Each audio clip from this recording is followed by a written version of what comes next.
अहमद ने अपने सामने दुल्हन बनी आमना को गुस्से से देखा। 15 साल आमना के बताने पर अहमद का दिल किया पूरी हवेली को आग लगा दे। वारिस के लिए उसकी दादी ने उसकी दूसरी शादी करवाई थी। वो बहुत मुश्किल से राजी हुआ था, पर उसने शादी से पहले आमना को नहीं देखा था। निकाहनामे पर भी उसकी उम्र 22 साल लिखी थी। अभी वो गुस्से में ही था जब अचानक आमना उसके गले लगती हुई बोली, दादी ने कहा है कि अगर मैंने आपको बेटा दिया तो आप मेरा दाखिला शहर वाले कॉलेज में करवाएंगे। उसकी बात पर अहमद ने लब भींच लिए। तुम्हें मालूम है बेटा कैसे होगा? ये बात पूछने पर उसने नफी में सर हिलाया तो आमना की बात पर उसने मजीद लब भींच लिए। उसने आमना को किलाइयों से पकड़कर पीछे खुद से अलग किया। वो पीछे हो गई, मगर उसके चेहरे पर परेशानी थी कि इससे ऐसी क्या गलती हो गई। कुछ नहीं सोचने के बाद उसने अहमद को देखा जो खामोशी से खड़ा उसे अजीब सी नजरों से देख रहा था। अपने होंठों पर उंगली रखकर वो सोचने वाले अंदाज में वो बोली, देखें आप मुझसे नाराज ना हो, मैं सीख लूंगी कि बेटा कैसे होता है। बस आप मेरा दाखिला शहर वाले कॉलेज में करवा दीजिएगा। आमना की बात पर उसका चेहरा एकदम सुर्ख हो गया।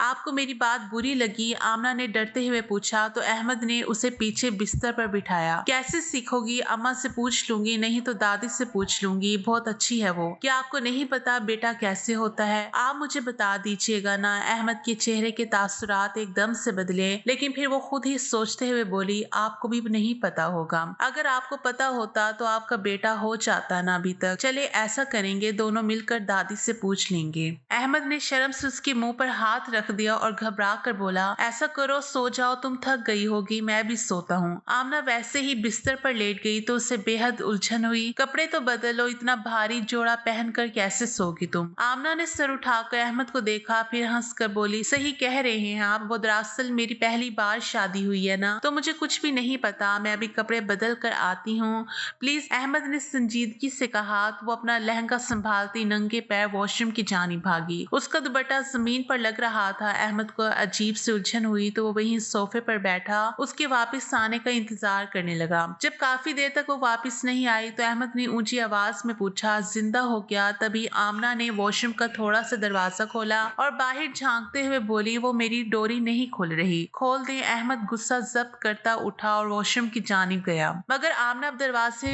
में से सिर्फ मुंह निकाल कर बाहर खड़ी थी। खोलो दरवाजा, अहमद ने सपाट लहजे में कहा। तो आमना शर्मिंदगी से बोली, आंखें बंद करके आए, ऐसे मुझे शर्म आती है। अहमद का दिल चाहा वो किसी दीवार में अपने सर दे मारे। एक तो पहले परेशानी से दिमाग गर्म हो रहा था, ऊपर से आमना की अजीबो गरीब बातें। डोरी खुलवानी है या नहीं? अहमद ने गुस्से से पूछा तो उसने नरम लहजे में कहा, खुलवानी है, फिर पीछे हो जाओ और दरवाजा खोलो। लेकिन आप देखेंगे नहीं? आमना ने जिस अंदाज से कहा तो इस बार में सर हिलाकर अंदर आया। पहले तो पता नहीं चला वो लहंगा लड़कियों के लिए था, मगर वो तो बच्ची थी। उसका गला पीछे से काफी ज्यादा गहरा था, शायद आगे से भी गहरा था, मगर आमना ने उसे पकड़ा हुआ था। लहंगा भी वो उतार चुकी थी, अब उसके नीचे वाला सिर्फ पैजामा पहना हुआ था, ऊपर से जेवर वगैरह भी उतार लिया था। आमना की गोरी कमर देखकर एक लम्हे के लिए अहमद डगमगाया, मगर फिर उसने तेजी से खींचकर डोरी खोली और बाहर निकल आया। यार कैसे एक बच्ची के साथ दादी जुल्म कर सकती है? कुछ और सोचने के बजाय वो यही सोचने लगा। उसे दादी पर गुस्सा आ रहा था कि धोखा दिया है, जबकि वो पहले ही वाज़ेह तौर पर मना कर चुका था कि वो किसी भी कम उम्र लड़की से शादी नहीं करेगा। हालांकि दादी ने पहले भी अपनी यही ख्वाहिश जाहिर की थी कि वो किसी छोटी उम्र की लड़की को तुम्हारी दुल्हन बना कर लाएंगी, और तभी अहमद ने सख्ती से मना कर दिया था। लेकिन अब जब आमना को देखा था तो सचमुच में अहमद का दिमाग मुकम्मल तौर पर घूम चुका था। वो सिर्फ सुबह होने का इंतजार कर रहा था कि जैसे ही सुबह हो वो दादी से जाकर सवाल जवाब करे। इतनी देर में आमना भी वॉशरूम से बाहर आ गई। अहमद ने उसे बेड पर सोने के लिए कहा तो वो नरमी से बोली, मुझे डर लगता है, मैं हमेशा अम्मी के साथ ही सोती हूँ, अभी अकेले कैसे लेट सकती हूँ। अहमद ने अपनी मुठ्ठियां भींची और सोचा, यार क्या मुसीबत गले पड़ गई है, लेट जाओ वहीं पर और तंग नहीं करो। आप भी बेड पर आ जाए ना, मुझे रात को भूतों वाले ख्वाब आते हैं, फिर डर लगता है। अहमद ने सर झटका और आकर बेड के बिल्कुल किनारे पर लेट गया। आमना भी जल्दी से बिस्तर पर आकर लेट गई। कुछ ही देर में अहमद को आमना के खराटों की आवाज सुनाई दी तो वो चुपके से उठकर सोफे पर चला गया। पूरी रात उसने जाकर गुजारी थी। सुबह होते ही फजर की नमाज पढ़कर वो सीधा दादी के पास गया और पूछा, क्या ये जवान लड़की ढूंढ कर लाई हैं आप मेरे लिए, जो गालबन अपने अभी बचपने से भी नहीं निकल पाई? दादी ने खामोशी से अहमद को देखा, जो सुर्ख चेहरा लिए इंतहाई अफसोस अफसोस से देख रहा था। बच्ची मेरे पास इसके अलावा और कोई लड़की नहीं थी, सो मैंने यही कर दिया। वैसे भी ये बच्ची, मुझे उम्मीद है, तुम्हें वारिस जरूर देगी। अहमद दादी दोनों बात कर रहे थे जब अहमद को अपने पीछे नाम सुनाई दिया। मुड़कर देखा तो दरवाजे में आयशा खड़ी थी। उसका चेहरा इंतहाई सूजा हुआ था, गोया पूरी रात वो रोती रही हो। ये देखकर अहमद को बहुत दुख हुआ। वो दादी को नजरअंदाज करके आयशा के पास आया तो वो वापस मुड़ गई। दोनों ने कमरे में जाकर ही सांस लिया। अहमद, मुझे सारी दुनिया से उम्मीद थी कि वो मुझे छोड़ सकती है, मगर तुमसे उम्मीद नहीं थी कि तुम मेरे साथ ये सब कर सकते हो। अगर वो कोई बड़ी लड़की होती तो फिर भी सही था, मैंने तो उसे अब देखा है। वो एक छोटी बच्ची है। बताओ तुम्हारा ज़मीर क्या उस बच्ची को कबूल करने पर गवारा है? आयशा की बात अपनी जगह दुरुस्त थी। नहीं यार, मैं वही तो दादी से बात कर रहा था। मुझे नहीं समझ आ रहा कि अब क्या करूं, कैसे हालात का मुकाबला करूं। वो दोनों काफी देर कमरे में बैठे इसी मौजू पर बात करते रहे। हालांकि आयशा ने उसे शादी की इजाजत खुद ही दी थी, जो कि इंतहाई जिगरे का काम था, मगर अब जब अहमद ने शादी कर ली थी तो उसे अपना दिल कटता हुआ महसूस हो रहा था। मुझे खाना खाना है। वो दोनों कमरे में बैठे थे और दरवाजा थोड़ा सा खुला हुआ था। जब आमना की आवाज पर दोनों ने ही चौंक कर पीछे देखा तो जाकर किसी मुलाजमा से कहो ना, मैं तुम्हें खाना बना कर दूंगा, अहमद ने सख्त लहजे में कहा। रात से इस लड़की ने अलग दिमाग खराब कर रखा था, तभी वो तपा हुआ था। वो दादी ने कहा है जो भी चाहिए आपको कहूँ, आमना ने सहम कर कहा तो अहमद एकदम से अपनी जगह से खड़ा हुआ। फिर आयशा को देखकर बोला, देखो ये है मेरी दूसरी शादी। यार किसी मुलाजमा के हवाले करो इसे, नहीं तो खुद समझा दो, मैं जा रहा हूँ, शाम तक वापस लौटूंगा। वो तेज तेज कदम उठाता वहां से चला गया। पीछे सामने हैरानी से अहमद को देखकर सोचने लगी उससे क्या गलती हो गई। फिर आयशा को देखा जो उसे गहरी नजरों से देख रही थी। आमना वापस पलटने लगी जब आयशा ने उसे अपने पास बुलाया और नरमी से पूछा, क्या बात है? आमना ने वही बात उससे बता दी कि भूख लगी है, खाना खाना है। आयशा को उस मासूम बच्ची पर तरस भी आ रहा था। बेशक वो उसकी सौतन थी, मगर उस वक्त उसे वो नन्ही बच्ची लग रही थी जिसे बिला वजह ही शादी के बोझ तले डुबा दिया गया था। आमना ने भारी कामदार जोड़ा पहन रखा था। मेकअप के नाम पर आंखों पर रंग बिरंगे शेड और होंठों पर गुलाबी रंग की लिपस्टिक लगा रखी थी। हाथों में उसने भर भर कर चूड़ियां पहनी हुई थी। आयशा को उस पर बहुत तरस आया तो किचन में अपने साथ ले जाकर खुद ही नाश्ता बनाकर करवा दिया। नाश्ते के बाद आयशा उसे अपने कमरे में ले गई तो उसने पूछा, आप कौन है? मैं अहमद की बीवी हूँ, बिल्कुल वैसे ही जैसे तुम हो, उसने अफसोस से कहा। तो आमना ने गौर से देखते हुए पूछा, तो आपने वारिस नहीं दिया दादी को? आयशा एकदम से सीधी हुई क्योंकि आमना ने ये बात बड़ी अजीब कही थी। ना चाहने के बावजूद आयशा ने नफी में सर हिलाया तो आमना अफसोस से बोली, तभी आप यहाँ पर हैं, वरना अहमद आपका दाखिला शहर वाले कॉलेज में करवा देते। क्या मतलब? आयशा ने हैरानी से पूछा तो आमना सर पर हाथ मारकर बोली, आपको नहीं पता क्या? दादी ने मुझसे वादा किया है जिस दिन मैंने अहमद को बेटा दिया वो मेरा दाखिला शहर के कॉलेज में करवा देंगे। मुझे पढ़ने का बहुत शौक है, लेकिन एक मसला है। बात करते करते आमने एकदम से खामोश हो गई। तो आयशा ने पूछा, क्या मसला है? बताओ, मुझे शायद हल कर सकूं। यही कि मुझे ये नहीं पता बेटा कैसे होता है। आपको पता है ये बात अहमद को भी नहीं पता और शायद आपको भी नहीं पता, वरना आपको भी बेटा हो जाता और आपका दाखिला कॉलेज। उसकी बात मुकम्मल होने से पहले ही आयशा ने उसे टोक दिया और कहा, ये बात किसी से मत करना, अब समझ रही हो। चलो अब जाओ यहाँ से, मुझे कुछ देर आराम करना है। आमना ने इस बात में सर हिलाया और वहां से चली गई, जबकि आयशा को उस पर अफसोस हुआ कि बेचारी को क्या लालच दिया है उसकी दादी सास ने। काश वो उस बच्ची की कोई मदद कर सकती, मगर अभी वो उसकी मदद करने की हालत में नहीं थी, क्योंकि अगर वो अहमद को वारिस देती तो दादी उसका दोबारा से निकाह करवाती ही क्यों? वो अकेली ही अहमद की बीवी की हैसियत से वहां पर रह सकती थी। बेचारी कितना शौक था उसे पढ़ने का, आयशा ने तरस से कहा और डिप्रेशन की दवाई खाकर लेट गई। आजकल वो यही दवाई खा रही थी जिसके फौरन बाद उसे नींद आ जाती और वो दुनिया की हर फिक्र से आजाद होकर सो जाती थी। आमना दादी के पास गई तो दादी ने नरमी से पूछा, अहमद ने क्या बातें की उसके साथ? और जवाब में उसने शुरू से लेकर आखिर तक सारी बात उन्हें बता दी। दादी अपना सर पकड़ कर बैठ गई। अब उन्हें एहसास हो रहा था शायद इतनी कम उम्र लड़की के साथ अहमद को ब्याह कर उन्होंने वाकई में अच्छा नहीं किया था। खैर, आमना पूरा दिन ऐसे ही बोर होती रही। बस सारा दिन उसने 4 मरतबा अपने कपड़े बदले और उनके साथ शौक शौक में ढेरों मेकअप और ज्वेलरी भी पहनी थी। रात में जब अहमद आया तो इस वक्त वो लंबी सुर्ख फ्रॉक में मलबूस थी। उसने आमना को मुकम्मल तौर पर नजरअंदाज किया और आयशा के कमरे में दाखिल हो गया। आयशा ने उसे पूरी बात बताई तो अहमद ने इसका हल भी सोच लिया, क्योंकि दादी अपनी मर्जी कर चुकी थी। अब वो जो करेगा अपनी दिल की करेगा, किसी दूसरे की नहीं सुनेगा।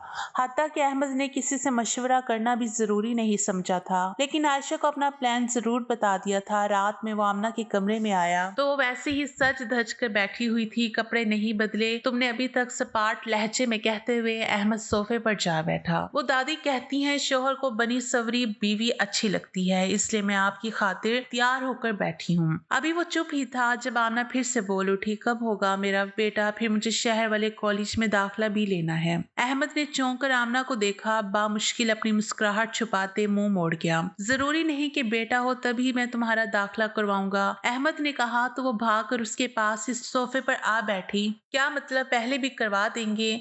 हाँ ऐसे भी सही है, खुद ही सवाल और जवाब करती है। अहमद को वो बड़ी मासूम लगी। हाँ खैर, कल ही तुम्हारा दाखिला मैं करवा दूंगा, समझ रही हो ना, लेकिन तुम्हें वहीं रहना पड़ेगा, जानती हो ना शहर यहाँ से कितना दूर है, हर रोज तो आना जाना तुम्हारे लिए मुश्किल हो जाएगा। अहमद उसे ये बात समझा रहा था जब वो दरमियान में ही उसे टोकते हुए बोली, हाँ ठीक है, लेकिन एक बात कहूँ, मुझे जेब खर्च आप 15 रुपए दिया करेंगे। अहमद ने उसे हैरत से देखा, गोया उसकी बात नहीं समझ पाया था। क्या मतलब है तुम्हारा इस बात से? मेरे अब्बा मुझे 3 रुपए जेब खर्च देते थे, मेरा बहुत दिल चाहता था कि मैं 15 रुपए जेब खर्च लेकर जाऊं, तो अब्बा ने वादा किया था कि जब मैं कॉलेज चली जाऊंगी तो वो मुझे 15 रुपए देंगे। अब आप बताएं, आप देंगे ना मुझे 15 रुपए जेब खर्च? अहमद जो गहरी सोच में बैठा था, उसने नरमी से इस बात में सर हिलाया तो वह बहुत खुश हो गई।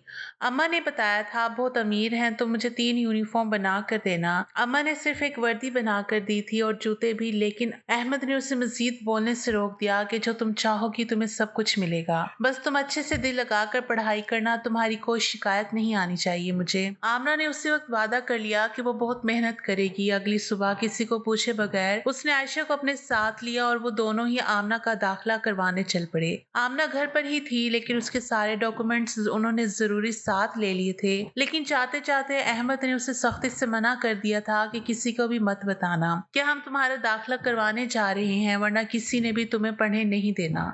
सब यही कहेंगे कि पहले मुझे वारिस दो, जानती हो ना बच्चा पैदा होने में 9 माह लगते हैं। अहमद ने 9 माह पढ़ाई का ऐसा खौफनाक सा नक्शा खींचा कि आमना ने डर कर वादा कर लिया कि वो किसी को भी इस बात का नहीं बताएगी कि वो कहाँ गए हैं। अहमद उसे शाबाशी देते हुए चला गया। उसे यकीन था कि वो किसी को भी कुछ नहीं बताएगी, और वाकई में ऐसे ही हुआ था। दादी और अहमद की माँ दोनों ने पूछा था कि वो दोनों कहाँ गए हैं, मगर उसने किसी को भी नहीं बताया। दूसरी जानिब आमना का दाखिला बड़ी आसानी से ही शहर के सबसे बड़े कॉलेज में हो गया था, क्योंकि वैसे भी मैट्रिक में उसने बहुत टॉप किया हुआ था, तो उसके दाखिले का कोई भी मसला नहीं बना, बल्कि हाथों हाथ बिल्कुल फ्री में उसका एडमिशन हो गया।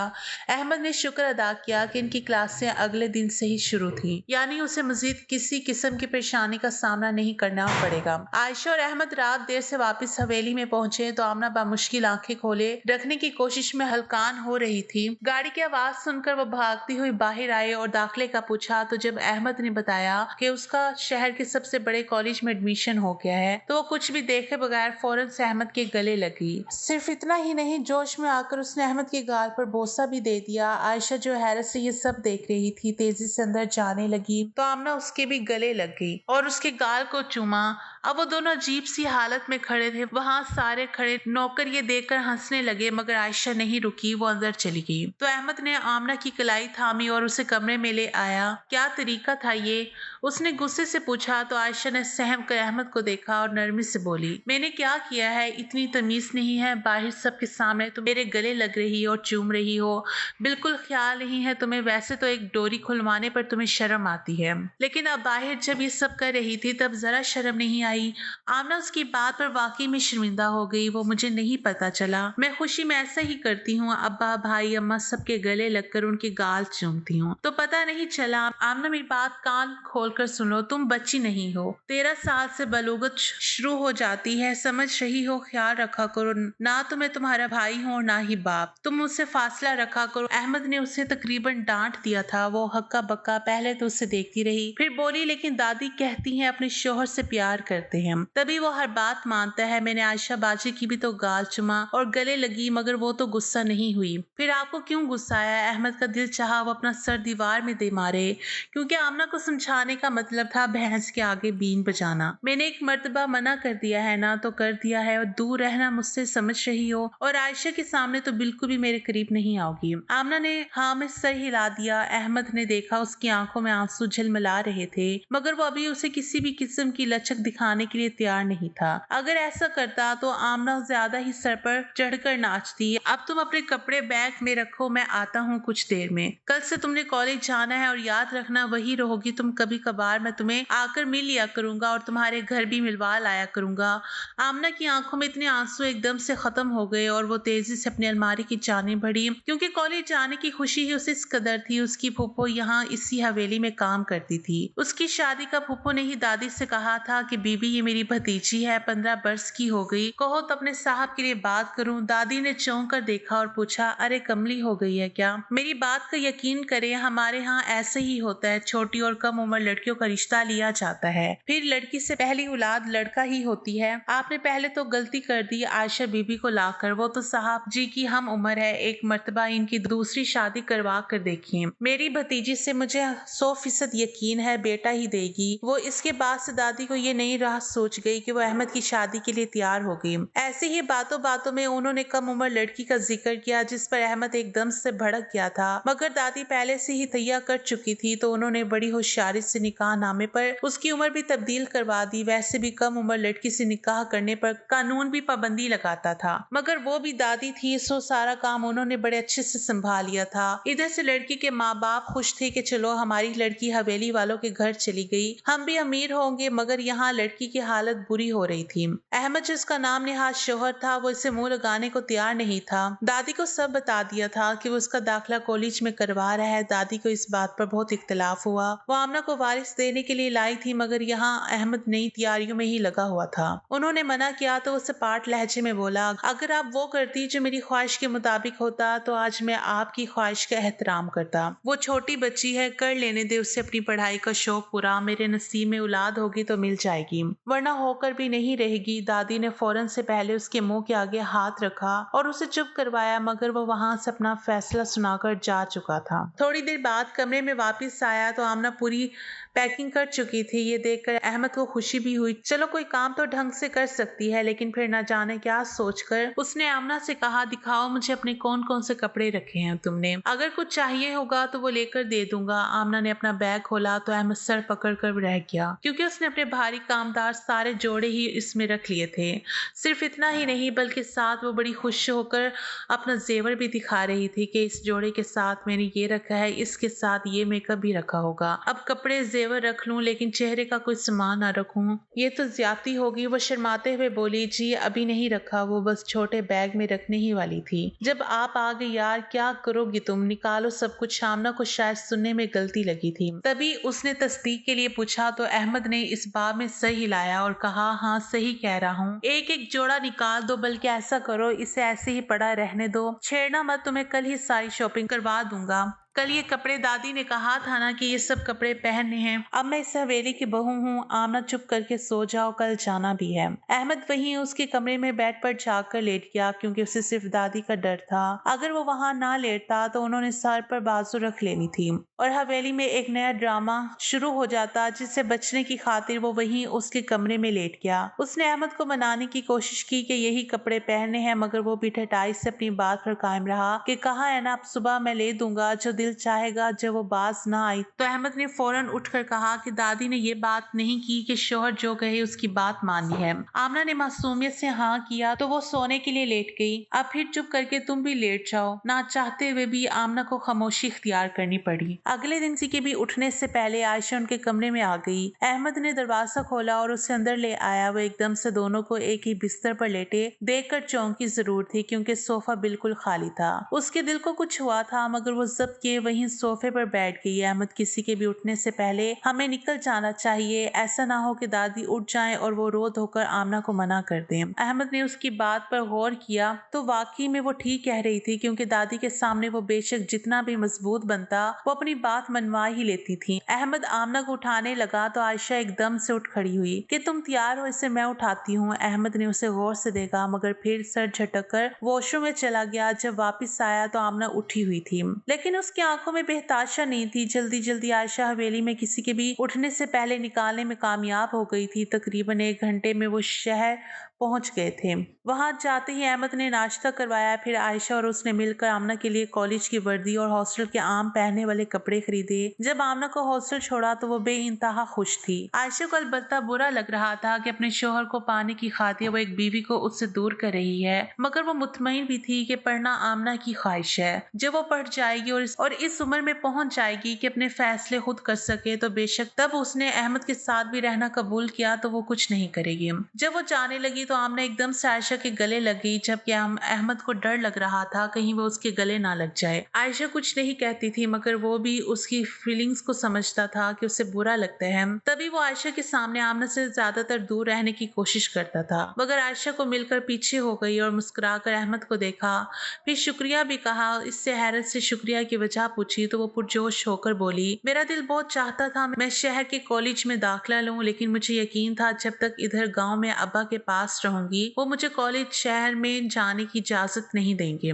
आपसे शादी के लिए इसी वजह से तो हाँ की थी। आज देखिए मेरा ख्वाब पूरा हो गया है। इस बात पर आयशा और अहमद दोनों ही मुस्कुरा दिए। जब उसे छोड़कर वो वापस जा रहे थे तो एक लम्हे के लिए आयशा के दिल को कुछ हुआ, मगर अभी के लिए यही बेहतर था। बेशक वो उसे अपनी सौतन किसी तौर पर बर्दाश्त कर भी लेती, मगर आमना एक छोटी बच्ची थी जिसकी जिंदगी का सवाल था। घर वापस आया तो दादी ने बहुत हंगामा किया, मगर अहमद और आयशा खामोशी से उनकी बातें सुनते रहे। बल आखिर जब मामला हद से बढ़ा तो बस वो अब चली गई है तो कोई इसकी बात नहीं करेगा। वारिस मेरा होगा ना तो जब मुझे चाहिए होगा मैं खुद देख लूंगा, लेकिन अब मेरे मामले में कोई नहीं बोलेगा। दादी खामोश हो गई और काफी दिन उन्होंने अहमद से बात नहीं की, मगर उससे भी कोई फर्क नहीं पड़ा क्योंकि वो अपनी जगह दुरुस्त था। कहाँ 27 साल मर्द और कहाँ 15 साल की छोटी बच्ची। इधर आमना के लिए कॉलेज एक नई ही दुनिया थी। आयशा कभी कभार ड्राइवर के साथ जाकर उसे मिल आती थी, मगर अहमद जब उसे छोड़कर आया तो उसने पलटकर उसकी खबर नहीं ली। अलबत्ता उसके सारे अखराजात वगैरह वो बाकायदगी से पूरा ही कर रहा था। आयशा जब वापस आती तो खुद ही आमना की कोई ना कोई बात कर देती, फिर बड़े गौर से अहमद को देखती कि वो मतवज्जा है या नहीं, मगर अहमद को वाकई कोई फर्क नहीं पड़ता था। वो अपने काम में मगन बस हूँ हाँ ही करता रहता। दादी ने भी दोबारा से बातचीत शुरू कर दी थी अहमद के साथ, क्योंकि वो समझ गई थी कि यहाँ वही होगा जो अहमद चाहता है। 2 साल गुजरे तो आमना की कॉलेज की पढ़ाई मुकम्मल हो गई। उसके बाद यूनिवर्सिटी में दाखिला लेने की बारी आई तो आयशा ने खुद ही ये सब देख लिया। यूनिवर्सिटी के पहले साल में अचानक से आयशा की तबीयत बिगड़ने लगी। इन सालों में वो पहली मर्तबा था जब आमना हवेली वापस आई थी, वरना हवेली के मुकीम तकरीबन उसे भूल ही चुके थे। जब वो हवेली आई तो अहमद शहर किसी काम से गया हुआ था। गालबन शाम के वक्त वापस आया तो उसने लॉन में एक लड़की को बैठे देखा। उसे नहीं मालूम था कि आमना वापस आ गई है, क्योंकि वो तो अचानक ही आई थी। आयशा की तबीयत का सुनकर वो मेहमान समझकर सलाम करता हुआ हवेली के अंदर चला गया। जब दादी ने उसे पीछे से आवाज देकर वापस बुलाया, जी खैरियत, उसने वापस आकर नरमी से पूछा तो दादी मुस्कुराते हुए बोली, क्या पहचाना नहीं इसे? अहमद ने अब की मर्तबा उस लड़की को देखा जो गुलाबी शलवार कमीज पर शिफॉन का दुपट्टा एक तरफ डालकर बैठी थी। बाल उसने पोनी तेल में बांधे हुए थे। अहमद को कुछ देर अंदाजा करने में लगे कि वो आमना है। आमना ने भी मुस्कुराकर उससे देखा। अब वो पहले जैसी बिल्कुल भी नहीं रही थी। कॉलेज के 2 साल और यूनिवर्सिटी के 1 साल ने उसे पहले से कई गुना खूबसूरत और प्यारा बना दिया था। वो वहीं कुर्सी खींचकर बैठ गया और उसका हाल चाल पूछने लगा। आमना ने भी शर्माते हुए उसके सवालात का जवाब देना शुरू कर दिया। तभी अहमद की नजर खिड़की पर पड़ी जहां आयशा खड़ी उसे अजीब सी नजरों से देख रही थी। वो वहां से माजरत करता किसी काम का बहाना करके उठकर चला गया। आयशा पहले से ही बहुत तकलीफ में थी तो वो उसे मजीद किसी किस्म की तकलीफ नहीं देना चाहता था। अगले दिन आमना की प्रेजेंटेशन थी तो वो भी वापस चली गई। उसके जाने के 5 दिन बाद ही आयशा की वफात हो गई, जो कि हवेली वालों के लिए किसी सदमे से कम नहीं थी। उसे कैंसर था, तभी उसके बच्चे नहीं हो पा रहे थे और आयशा ने ये बात सबसे छुपाई थी। बस अंदर ही अंदर खुद ही अपने गम और तकलीफ में नढाल होती फिर रही थी। किसी ने भी आमना को इस बात का नहीं बताया था। 2 हफ्ते बाद दादी ने आमना का जिक्र किया कि बस बहुत हो गई है पढ़ाई, अब तुम उसे वापस ले आओ, आखिर बीवी है वो तुम्हारी, अब तो उम्र भी सही हो गई है उसकी। देखा नहीं था उस दिन अच्छा खासा कद काट निकाला है, मगर अहमद ने सख्ती से मना कर दिया। उसने आयशा की जिंदगी में उसको कबूल नहीं किया था, तो अब उसके जाने के बाद भला कैसे कबूल कर सकता था। दादी ने बहुत जोर लगाया, मगर उसने सबको सख्ती से मना कर दिया कि इस मामले में उसे कोई भी परेशान नहीं करेगा, ना ही कोई आमना को इस मुतालिक बताएगा। रही बात उसकी पढ़ाई की, तो जैसे पहले उसके खर्चे पूरे हो रही हैं वैसे ही अब भी हो जाएंगे। ना चाहते हुए भी दादी ने खामोशी इख्तियार कर ली।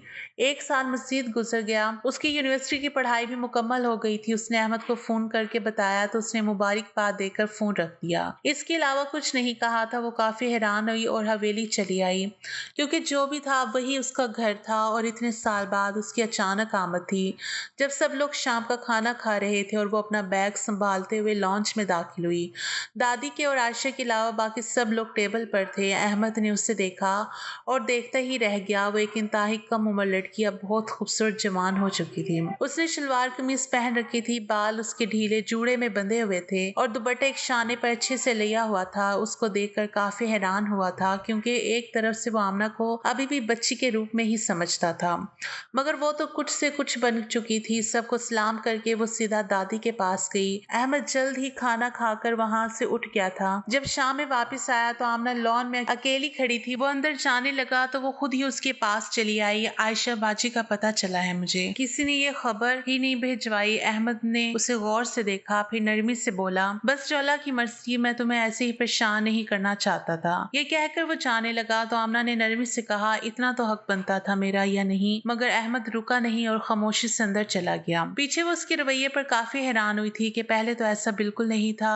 तभी वहां अहमद की माँ आई। वो ये सब देख चुकी थी। नरमी से आमना के शाने पर हाथ रखते हुए बोली, परेशान मत हो, आयशा के बाद से बिल्कुल ही अजीब हो गया है और यही तो मुझे दुख है। क्या तुम मेरा ये दुख दूर करने में मदद करोगी? आमना खामोश रही तो वो फिर से बोली, मैं मानती हूँ तुम्हारे साथ ज्यादती हुई थी, लेकिन जो होना था वो होकर रहा है। अगर तुम अपनी जिंदगी दोबारा से शुरू करना चाहती हो तो कोई तुम्हें नहीं रोकेगा। मुझे यकीन है सबसे ज्यादा साथ तुम्हारा अहमद ही देगा। लेकिन एक माँ की फरियाद मानो तो मैं चाहती हूँ तुम अहमद के साथ अपनी नई जिंदगी शुरू करो, लेकिन ये भी जानती हूँ कि अगर तुमने अहमद के साथ अपनी नई जिंदगी शुरू की तो सबसे ज्यादा ज़हमत और मुश्किल वक्त भी तुम्हें वही देगा। बाकी सब कुछ तुम्हारे सामने है। तुम्हारा जो भी फैसला हो मुझे बता देना।